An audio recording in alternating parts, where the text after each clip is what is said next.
Alright guys, so I want to talk to you about recovery. There's another thing in MMA that a lot of MMA fighters think that you just gotta go hard and you gotta go more.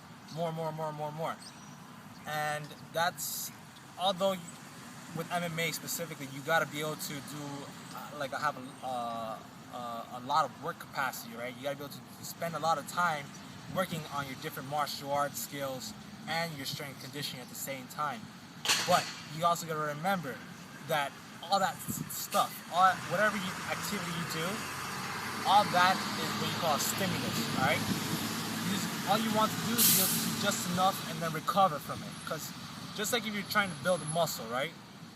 You just want to be able to do whatever exercise you're gonna do, and then recover from it.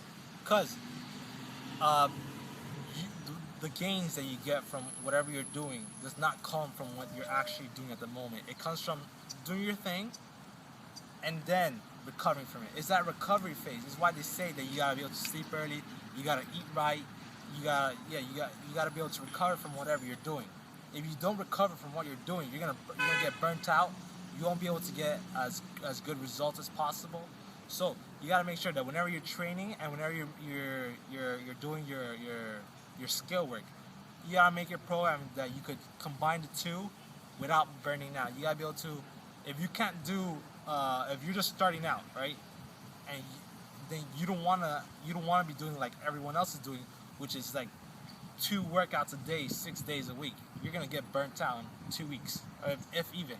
All right, so you gotta make sure you gotta start slow, and then progress. Just like even if you're pro fighters, when they get ready for their fights, they start softer, lower intensity, right? And then as the program keeps going and going, and the fight gets closer and closer, then their intensity rises, all right, to match that to the fight.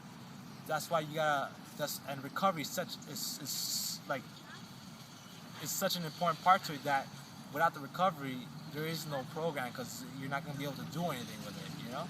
So you gotta remember that it's always about doing whatever you gotta do, whatever it is, and then recovering for it. Make sure you eat right, make sure you sleep well, and make sure you don't overload yourself with all these things. So get your stuff in, recover, and you get yourself a good training program.